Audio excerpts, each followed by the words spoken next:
Yes, please. Saurabh, do you think the approach while playing against the Nepali spinners went wrong for you? Because you lost all of your wickets while defending the spinners. Maybe you should have gone for some shots against them.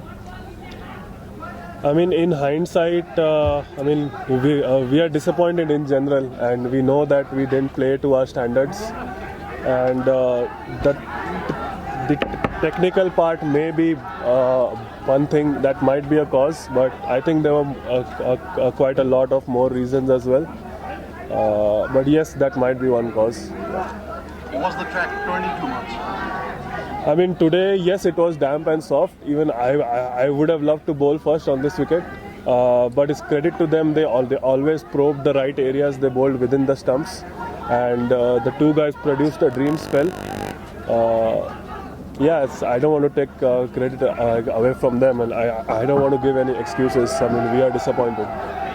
You picked up 2 early wickets off Nepal. So at that moment, what exactly were you thinking? Maybe you might have a slim chance to hit back, at least making the game a bit competitive. Yeah, I mean, whenever we enter the field, we want to give 100% with whatever we had. So, I mean, that's what the two spinners were told, and I think those two started brilliantly. And I mean, the hope was just to keep bowling well, and we tried that, but I mean, it was mostly a batting collapse. So.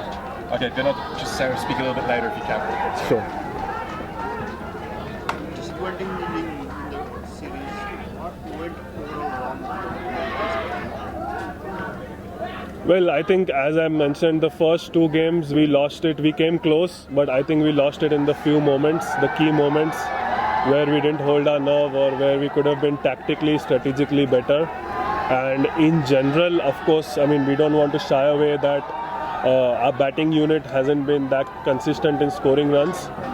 And I mean, these are the 2 key reasons I see, but of course there are a lot of other reasons, and we have to go back to our drawing board again. And you know, we have a good 6 weeks now to reflect on it and plan much better to prepare for our home series in Florida. Yep. Peter. So at the presentation, I heard you say there's a lot of things that need to be fixed and not just technical things. Can you elaborate on what you mean by that? I mean, there are a lot of aspects to your game, the way you prepare, how specifically we prepared for these conditions, and what the mindset of the batsman was, what the mindset of the bowlers was. So I meant in terms of not just a technical thing, yes, of course, but there is a tactical aspect to it, a skill aspect to it, a mental aspect to it. So there are a lot of things, team culture aspect to it. So a lot of things that we need to reflect on and get things better. When you say the mental aspects and the team culture aspects, again, you know, that's kind of vague. What do you mean by that? What needs to change? I mean, I don't want to be too specific. It's just individually, I don't know how to word it, but it's just if we want it bad enough. I mean, obviously we started rough, so the guys were low on confidence, and we need to find a way out of it. And it just happened too quickly, and we're just not well prepared enough, I would say. I don't want to give any excuses. Yeah. Coach, one of the things I heard Saurabh shout yesterday in the field, there was a half chance that was in the air of Nisarg's bowling towards deep cover, and Aaron Jones didn't put in a dive, and I could hear Saurabh audibly shout, "Come on, guys, we need commitment." And that's kind of one of the points he's touching on, the commitment, the mental aspects, the team culture. As a coach, what have you observed on those points that you feel has gone wrong on this tour? I think it actually goes back to the previous tour. You know, when we had an incident that I guess impacted on our final performance over in the UAE, and that wasn't dealt with properly, administratively or from the team point of view. And people like yourself then get the opportunity to put that in the media, which these players are not professional players, so they don't know how to accept and handle that. some of the things that are truth, and you can't hide away from that, but some of the things, the innuendo and the lies that are spoken about them, it impacts on them. And I guess as you're starting to prepare to play a game of cricket, sometimes you don't always have the strong connection that you require to bring your best tactical and technical performance, and then that's party to what I guess has happened here, and we found that we haven't had the connection strong enough.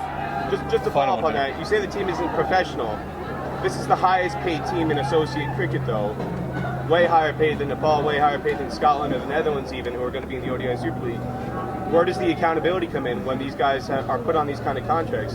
Yeah, I'm not sure what their contracts are, to be honest, so I don't know where they lie in terms of other associates. What I do know is from series to series, they just go back to their home base and don't do any work because the facilities are not there for them. The coaching's not there for them. So when they get together prior to the start of a series, it's almost like you're starting again.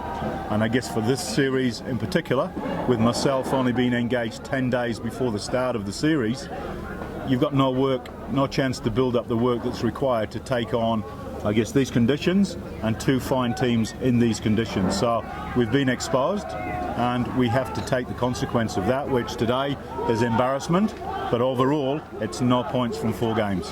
Just one more. After a series like this, and especially ending with a performance like this, going back to that last match in the UAE, do you feel like, and this is for both of you, do you feel like there should be wholesale changes, or is it worth keeping the faith with a series of players who have been largely underperforming? I think certainly over the last 5 games they've underperformed, but the previous 7 games they performed to the point where we'd won 6 out of 8. So, we know that this group of players, when connected and when, I guess, closely attached to the game plan, can perform at this level. So I think we need to try and get back to that. Whoever's in charge moving forward, it's obviously a big job for the administration. It's a big job for the the new high performance manager, to make sure that competition is created. That's very important. I think at the moment there's not a lot of competition around, putting pressure on these particular guys who you refer to as underperforming. Thank you, Peter. Final one. Coach, you've already played 12 matches in League 2. Do you think that this is not the best of the surface of all in terms of outfield and the playing pitch? It's hard to I guess rank them because they're all uniquely different, and even in I've had the pleasure of working at the full level, and wherever you go you find different surfaces and different conditions. These conditions here over this last 10 days have been fine. I'm not going to criticise the conditions. They're different.